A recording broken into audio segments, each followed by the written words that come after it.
Assalomu alaykum aziz yurtdoshlar. Bugun juda muhim mavzuni tushuntiraman. Pensionerlarni tekshirishyapti. Ayrim joylarda xonadon yurib kim qanday yashayapti? Kimga yordam kerak? Kim yordamni asossiz olyapti? degan savollar ko'rib chiqilyapti. Bu ma'lumot har bir oilaga tegishli. Chunki bugun nafaqa olayotgan odam bo'lmasa ham ertaga ota-onangiz, qaynota-qaynonangiz, qo'shningiz yoki o'zingiz shu masalaga duch kelishingiz mumkin. Eng muhim savol: yordamni, nafaqani, subsidiya yoki moddiy ko'makni yo'qotmaslik uchun nima qilish kerak? Qaysi holatda odam ro'yxatdan chiqarilishi mumkin? Uyga kelgan tekshiruvchilarga nima deyish kerak? Qanday hujjat ko'rsatish kerak? Nimani imzolashdan oldin ehtiyot bo'lish kerak? Men bugun bularni oddiy tilda aniq misollar bilan tushuntirib beraman. Kanalga hozirroq obuna bo'ling, videoga like bosing. Chunki bunday ma'lumotni vaqtda bilgan odam ko'p muammodan qutuladi. Oldin ko'p hollarda ijtimoiy yordam masalasi mahalla orqali, qo'shnilar fikri orqali, oilaning arizasi va ko'rinib turgan ahvoli orqali hal qilinardi. Masalan, pensioner ayol yolg'iz yashaydi, farzandlari boshqa tumanda yoki boshqa viloyatda, daromadi faqat pensiya, dori-darmon xarajatlari ko'p. Mahalla buni biladi. Ha, bu odamga yordam kerak deb ro'yxatga kiritadi. Yoki oilada nogironligi bor odam bor, ichki yaroqli kishi kam, daromad past, bolalar maktabda. Shunday holatlarda yordam ajratilardi. Hozir esa tizim ancha o'zgargan. Ma'lumotlar ko'proq elektron bazalar orqali solishtiriladi. Oilaning tarkibi, doimiy ro'yxati, mulkiy maoshitsiz pensiya miqdori, ish haqi, bank orqali tushgan ayrim daromadlar, tadbirkorlik holati, yer yoki uy-joy ma'lumotlari. Kommunal to'lovlar bo'yicha ayrim ko'rsatkichlar tekshirilishi mumkin. Bundan tashqari, mahalla mas'ullari yoki ijtimoiy xodimlar real holatni ko'rish uchun xonadonlarga borish ham mumkin. Bu yerda odamlar ko'p xato tushunadi. Uyimga kelishdi, demak yordamni olib qo'yishadi deb qo'rqib qolishadi. Yo'q, har doim ham shunday emas. Tekshiruvning maqsadi ikki xil bo'lishi mumkin. Birinchisi haqiqatdan yordamga muhtoj odamlarni aniqlash. Ikkinchisi yordamga muhtoj bo'lmasa ham eski ma'lumotlar bilan ro'yxatda qolib ketganlarni chiqarish. Demak, agar sizning holatingiz haqiqatan og'ir bo'lsa, siz yashirmasdan, tartibli qilib, hujjat bilan ko'rsata olsangiz, aksincha yordamni saqlab qolish yoki qo'shimcha yordam olish imkoniyatingiz oshadi. Lekin agar oilada daromad bor, farzandlar muntazam pul yuboradi, uyda bir nechta mashina bor, ijaradan pul tushadi, tadbirkorlik yuritiladi. Lekin bular arizada ko'rsatilmagan bo'lsa, mana shunda muammo chiqadi. Tizim bu oilaning ahvoli arizada yozilgandan yaxshiroq deb hisoblab yordamni to'xtatishi mumkin. Men birinchi navbatda shuni aytaman. Faqat pensiya olayotganingizning o'z yordamdan chiqarish uchun avtomatik sabab emas. Pensionerning oylik pensiyasi bo'lishi tabiiy. Masala shundaki, pensiya miqdori oilaning umumiy ehtiyojlarini qoplayaptimi yoki yo'qmi? Boshqa daromadlar bormi? Pensioner yolg'izmi yoki farzandlari bilan yashaydimi? Xarajatlari qanchalik og'ir?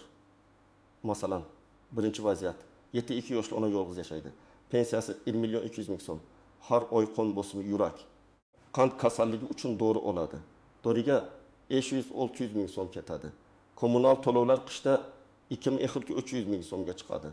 Oziq-ovqat, non, yog', guruch, transport, shifoxonaga borish xarajatlari qoladi. Farzandlari bor, lekin bir ishsiz, bir boshqa viloyatda o'zi ijara uyda yashaydi. Muntazam yordam bera olmaydi. Bunday odam tekshiruvdan qo'rqmasligi kerak. Aksincha, dorilar kvitansiyasi, shifokor ma'lumotnomasi, yolg'iz yashashi, farzandlarning real ahvoli tushuntirilsa, yordamni saqlab qolish uchun asos bor. Ikkinchi vaziyat: pensioner ota-onaning pensiyasi ikkalasiniga qo'shib 3 million so'm. Ular o'g'li, kelini va 2 nabirasi bilan yashaydi. O'g'il rasmiy ishda 4 million so'm oladi.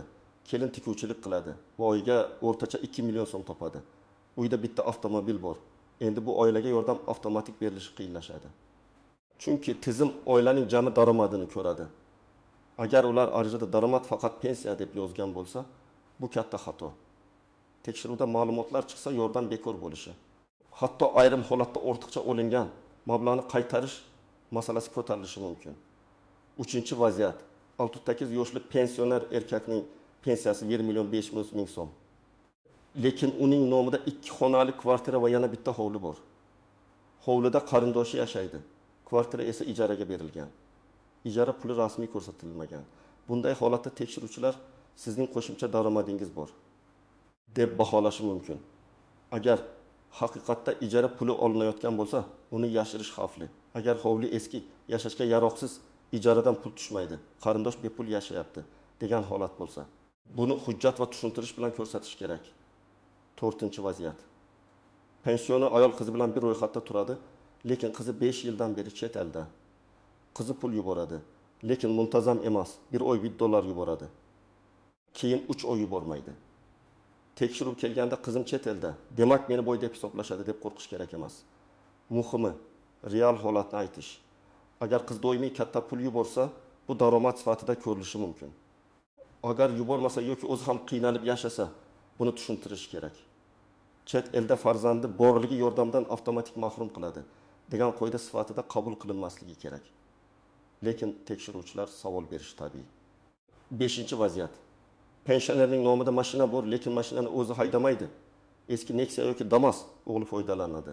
Bu ham nozik masala. Mashina borligi tizimda ko'rinadi.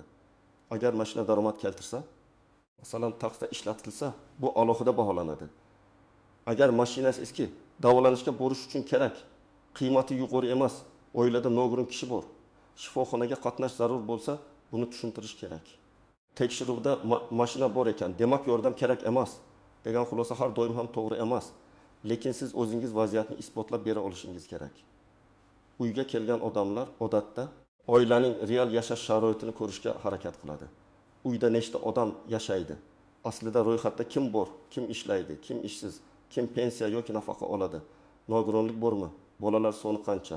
Uy-joy sharoiti qanday?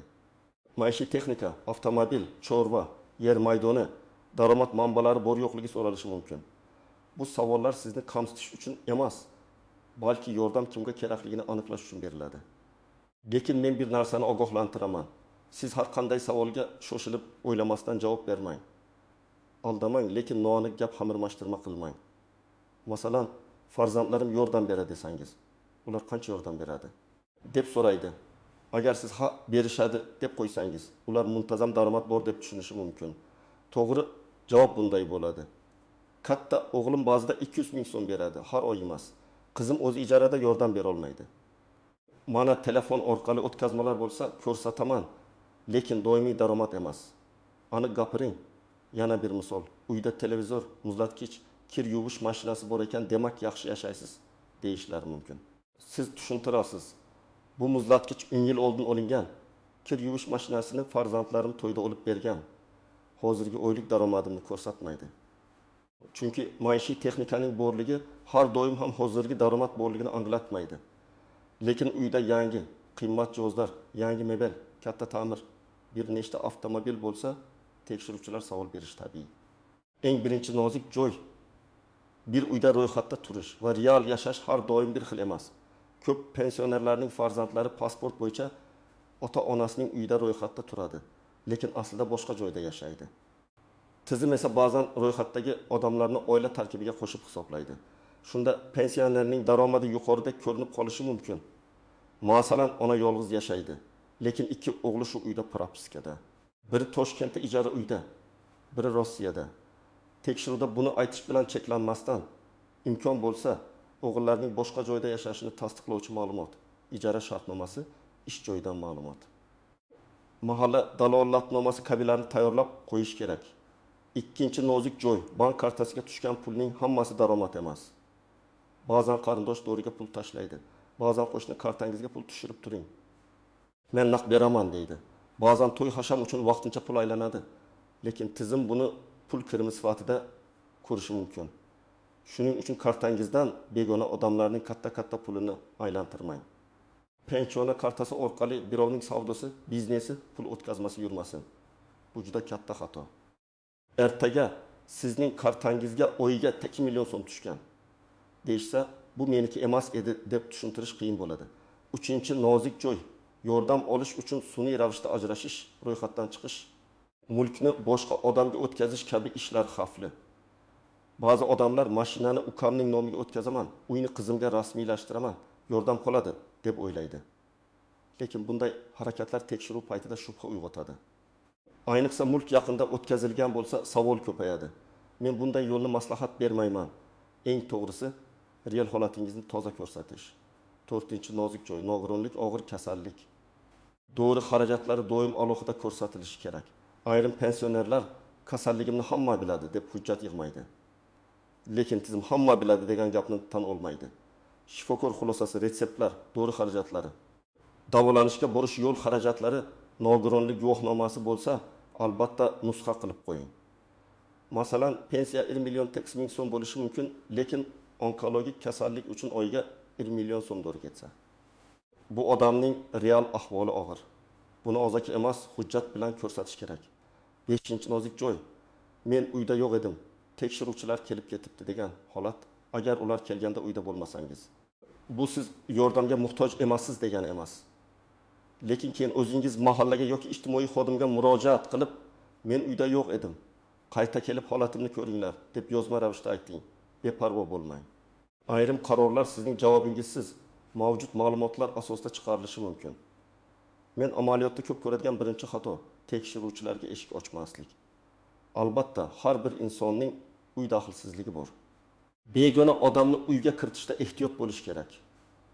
Lekin agar mahalla yoki ijtimoiy xizmat vakillari rasmiy tartibda kelgan bo'lsa, ularning kimligini so'rang, guvohnomasini ko'ring, qaysi tashkilotdan kelganini aniqlang. Shundan keyin madaniyat bilan gaplashing.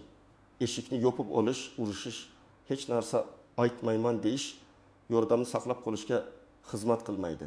Ikkinchi xato bor daromadni yashirish. O'g'lim ishlamaydi deydi. Lekin aslida rasmiy ishda. Mashinani sotib yuborganmiz deydi. Lekin mashina hali nomida. Uyda hech kim yashamaydi deydi. Lekin kelin kuyov shu yerda. Bunday yolg'on keyin bazadan chiqib qolsa, ishonch yo'qoladi. Yordam masalasida ishonch juda muhim. 3-xato hujjatlarni saqlamaslik. Pensioner dori oladi, lekin chek olmaydi. Shifokorga boradi, lekin ma'lumotnoma olmaydi. Farzandi yordam bermasligini aytadi. Lekin farzandining ishsizligi yoki boshqa joyda yashashini tasdiqlamaydi. Natijada og'ir holat bor, lekin isbot yo'q. 4-xato imzo qo'yishda e'tiborsizlik. Tekshiruvchilar dalolatnoma tuzishi mumkin. Unda oilaning tarkibi, sharoiti, daromadi bo'yicha ma'lumotlar yoziladi. İmzo qo'yishdan oldin albatta o'qib chiqing. Agar unda noto'g'ri yozilgan bo'lsa, masalan, farzandlari muntazam moddiy yordam beradi deb yozilgan, lekin aslida bermasa, shu joyni tuzatishni so'rang. Agar tuzatishmasa, mazkur bandga qo'shilmayman, farzandlarim muntazam yordam bermaydi deb o'z izohingizni yozing. O'qimasdan imzo qo'yish keyin muammo tug'diradi. Birinchi qadam. Oilangizning real tarkibini aniqlab oling. Uyda kim yashaydi, kim ro'yxatda turadi, kim boshqa joyda yashaydi, kim ishlaydi, kim ishlamaydi. Buni qog'ozga yozib chiqing. Masalan, men etim yosh, pensioner, turmush o'rtog'im 6-8 yosh. Pensioner, o'g'lim ro'yxatda, lekin Samarqandda ishlaydi, uyga kelmaydi. Qizim turmushga chiqqan, boshqa uyda. Shu oddiy ro'yxat tekshiruvda adashmaslikka yordam beradi. Ikkinchi qadam, daromadlarni to'g'ri ko'rsating. Pensiya qancha, nafaqa qancha, ish haqi bormi, ijara daromadi bormi? Chorvadan yoki tomorqadan daromad bormi? Farzandlar qancha yordam beradi? Ba'zida yordam beradi degan gapni aniq qiling. Oyiga o'rtacha qancha? Muntazim yoki yo'qmi? Agar daromad yo'q bo'lsa, yo'q deb ayting, lekin isbotga tayyor bo'ling. 3-qadam, xarajatlarni hujjatlashtiring, dori cheklarni saqlang. Shifokor retseptlari, tashxis, nogironlik hujjati, davolanishga yo'llanma, pullik tahlillar kvitansiyasi, kommunal to'lovlar, ijara to'lovi bo'lsa, hammasini alohida papkaga soling. Men pensionerlarga doim aytaman, uyda ijtimoiy yordam papkasi bo'lsin. Ichida pasport nusxasi, pensiya guvohnomasi, tibbiy hujjatlar, kommunal to'lovlar, ariza nusxalari, mahalladan ma'lumotnomalar tursin. 4-qadam, mahalla bilan aloqani uzmang. Agar ahvolingiz og'irlashsa, kutib o'tirmang. Mahalla raisi, xotin-qizlar faoli, hokim yordamchisi, ijtimoiy xodim yoki tegishli mas'ulga murojaat qiling. Og'zaki aytish bilan cheklanmay, yozma ariza bering. Arizada shunday yozish mumkin. Men falonchi falon manzilda yashayman. Pensiyam falon so'm. Sog'lig'im sababli oyiga falon miqdorda dori xarajat qilaman. Farzandlarim muntazam yordam bera olmaydi. Oilamning ijtimoiy ahvolini o'rganib, moddiy yordam yoki mavjud yordamni saqlab qolishda amaliy yordam berishingizni so'rayman. Arizaning bir nusxasiga qabul qilingan sana va imzo oldirishga harakat qiling. 5-qadam, tekshiruv kelganda tinch va tartibli bo'ling. Avval ularning kimligini so'rang.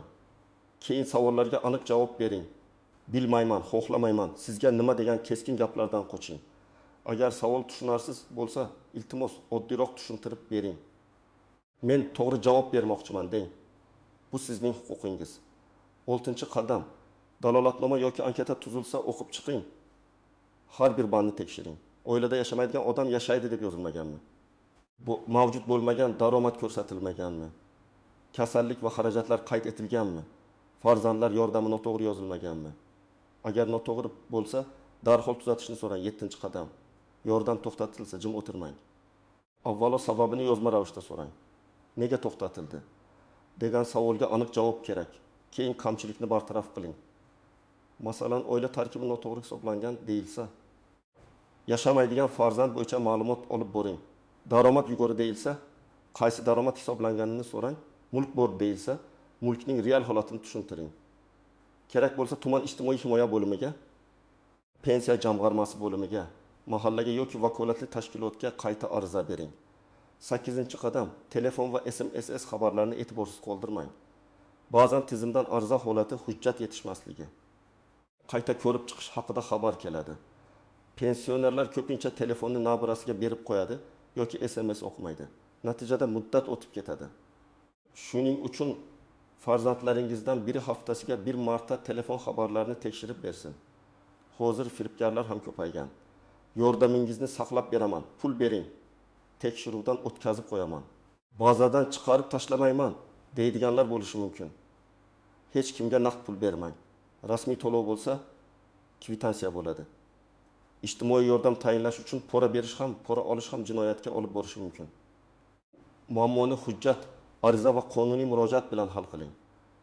Yana bir muhim ogohlantirish. Uyga kelgan odam haqiqatan rasmiy vakilmi? Tekshiring. Guvohnoma so'rang, mahallaga telefon qilib aniqlang. Agar shubhali odam bo'lsa, pasportingizni, bank kartangizni, PIN kodni, SMS kodni bermang. Hech bir rasmiy xodim sizdan karta parolini so'ramaydi. Demak, pensionerlarni va ijtimoiy yordam oluvchilarni tekshirishdan maqsad hammani jazolash emas. Maqsad yordamni haqiqatan muhtoj odamga yetkazish. Lekin yordamni saqlab qolish uchun siz befarq bo'lmasligingiz kerak. Oilaviy ahvolni to'g'ri ko'rsating. Daromadni yashirmang, xarajatlarni hujjatlashtiring. Dalolatnomani o'qib imzo qo'ying. Yordam to'xtasa sababini yozma so'rang va qayta murojaat qiling.